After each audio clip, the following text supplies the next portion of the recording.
Hello दोस्तों, I hope you all are doing great. Dark talk के creepy and fresh episode में आप सब लोगों का स्वागत है। लेकिन इससे पहले मैं ये एपिसोड स्टार्ट करूं, मैं आपके साथ एक बहुत ही इंपॉर्टेंट इंफॉर्मेशन शेयर करना चाहता हूं कि अगर आप भी चाहते हैं कि आपका हॉरर इंसिडेंट इस चैनल पर फीचर हो तो आपके लिए स्पेशली हमने डिस्क्रिप्शन बॉक्स में एक ईमेल एड्रेस दिया हुआ है जहां पर आप हमारे साथ अपना क्रीपी इंसिडेंट शेयर कर सकते हो और फ्यूचर में हम आपका क्रीपी इंसिडेंट ऐसे ही किसी एपिसोड में जरूर शेयर करेंगे। So guys, without wasting any time video को स्टार्ट करते हैं। हमारे देश में एक ऐसा घर है जिसके अंदर कोई भी नहीं रहता, लेकिन अगर आप इस घर के अंदर जाने की कोशिश करोगे या फिर इस घर के आसपास भी घूमोगे तो बस इतनी छोटी सी भूल काफी है आपको किसी मेंटल हॉस्पिटल या फिर किसी मुर्दा घर पहुंचाने के लिए। मैं बात कर रहा हूं कुंदन बाग की, जो कि हैदराबाद में लोकेटेड है। कहा जाता है ये हमारे देश का सबसे हॉन्टेड हाउस है। इस घर के चक्कर में फंसकर काफी सारे लोगों ने अपना मानसिक संतुलन खोया है और काफी सारे लोगों ने ऑलमोस्ट अपनी जान भी गंवा दी है। ऐसी कुछ कहानियों का जिक्र हम इस वीडियो में आगे करेंगे, लेकिन उससे पहले जान लेते हैं कुंदन बाग का इतिहास। ऐसा क्या है इस घर में जो ये घर इतना ज्यादा हॉन्टेड है? ऐसा क्या है इस घर में जो लोग कहते हैं कि रात के 6 बजे के बाद इस घर के आसपास भी नहीं फटकना चाहिए? कुंदन बाग हैदराबाद के एक पोस्ट लोकेलिटी में लोकेटेड था और कहा जाता है कि वहां पर सिर्फ अमीर लोगों के घर हुआ करते थे और वहीं पर था ये घर, ये हॉन्टेड घर जिसको आज जाना जाता है the house of Kundan Bagh के नाम से।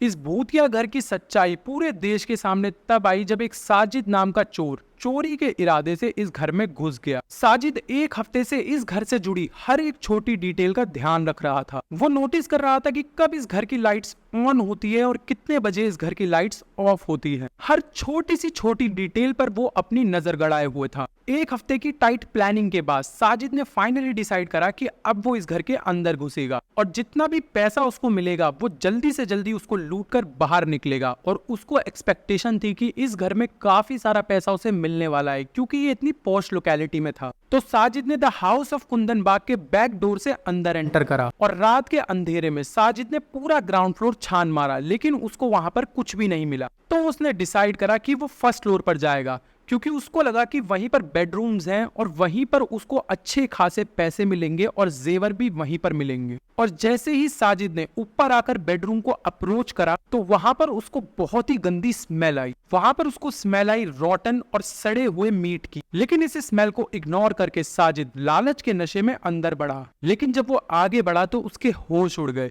क्योंकि उसने देखा कि सामने बेड पर 3 लोग मरे पड़े हैं जिनकी बॉडी पूरी तरीके से डिकम्पोज हो चुकी थी, बिल्कुल फूल चुकी थी और सड़ चुकी थी।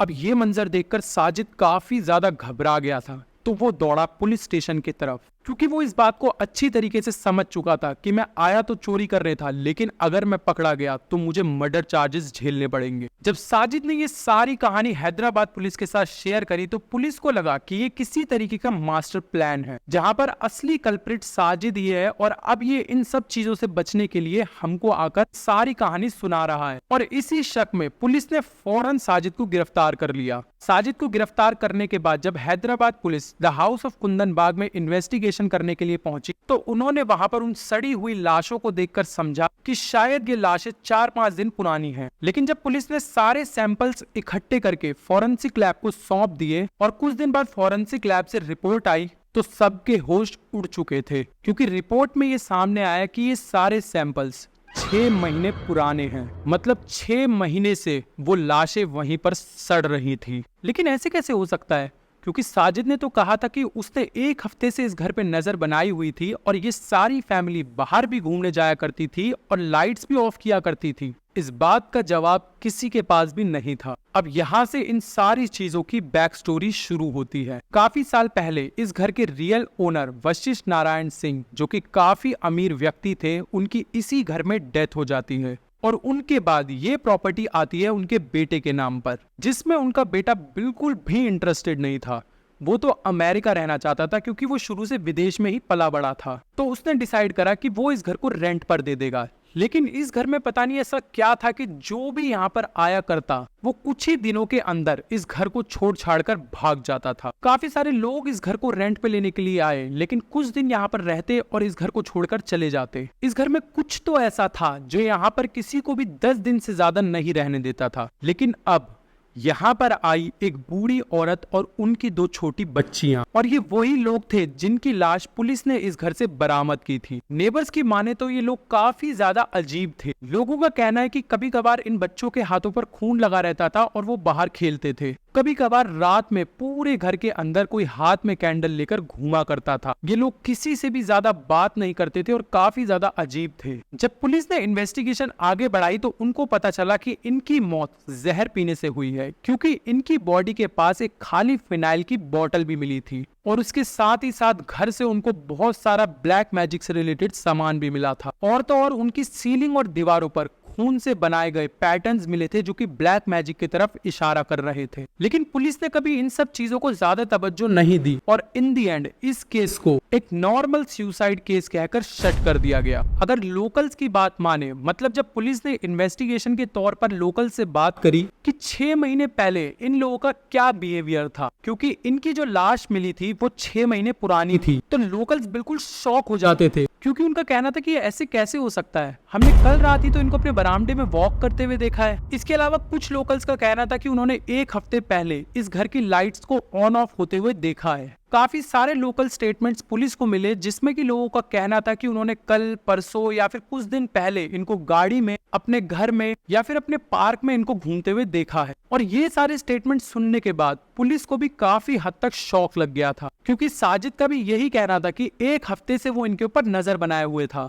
और 1 हफ्ते से साजिद ने इन लोगों को ऑलमोस्ट हर दिन देखा है। द हाउस ऑफ कुंदन बाग से जुड़ा ये सबसे बड़ा रहस्य है जो कि आज तक कोई भी सॉल्व नहीं कर पाया है। सब लोगों के इस घर से जुड़े लाखों सवाल हैं, लेकिन जवाब देने वाला कोई भी नहीं है। इसके अलावा इस घर में एक और इंसिडेंट हुआ था एक इंसान के साथ जो कि आज मेंटल हॉस्पिटल में है। ये बात है 2015 की, जब अशोक नाम का एक माली the house of Kundan Bagh के पास वाले घर में ही काम किया करता था। अशोक ने इस घर के अंदर नया नया काम स्टार्ट किया था, तो उसको the house of Kundan Bagh के बारे में कुछ भी नहीं पता था और वो डेली इस घर के पास से गुजरा भी करता था। लेकिन एक दिन जब Ashok the house of Kundan Bagh के पास से गुजर रहा था तो उसको घर के अंदर से एक अजीब सी रोशनी दिखाई देती है, जिसको देखकर अशोक को लगा कि शायद इस खाली घर के अंदर कोई नया रहने आया है, और क्योंकि ये नए नए आए हैं तो इनको किसी ना किसी माली की जरूरत तो जरूर पड़ेगी, तो मैं अंदर जाकर काम मांग लेता हूँ। अगर मुझे आसपास में ही 2 घरों का काम मिल जाएगा तो मेरी अच्छी इनकम बन जाएगी। और ये सोचने के बाद अशोक ने अपनी जिंदगी की सबसे बड़ी भूल कर दी, क्योंकि वो उस घर में काम की आशा में चला गया। लेकिन जब अशोक घर के अंदर गया तो उसने देखा कि पूरे घर की लाइट्स ऑफ हैं और इस घर के अंदर कोई भी नहीं है। जिसके बाद अशोक फर्स्ट और सेकंड फ्लोर पर भी गया, लेकिन पूरे घर में कोई भी नहीं था, जिसको देखने के बाद अशोक को लगा कि शायद उसको उस रोशनी को देखने का धोखा हुआ होगा और वो गलती से इस घर के अंदर ये समझ कर आ गया कि कोई अंदर नया आया है। और ये सोचने के बाद अशोक अपने घर वापस जाने लगा। और जब अशोक धीरे धीरे ग्राउंड फ्लोर की तरफ बढ़ रहा था तो उसने देखा कि ग्राउंड फ्लोर के गेट पर वही बुढ़िया औरत और उसके 2 बच्चे खड़े थे, जिनकी लाश पुलिस को इसी घर से बरामद हुई थी। वो बूढ़ी औरत और वो बच्चे काफी तेज तेज रो रहे थे और किसी अननोन लैंग्वेज में अशोक से बात करने की कोशिश कर रहे थे। और इस घटना के अगले दिन काफी सारे लोगों ने मिलकर अशोक को बहुत ढूंढने की कोशिश करी और काफी ज्यादा ढूंढने के बाद अशोक इसी घर में बेहोश पड़ा मिला। और तब से ही अशोक ने अपनी आवाज खो दी और अशोक उसी दिन से मेंटल हॉस्पिटल में एडमिट है।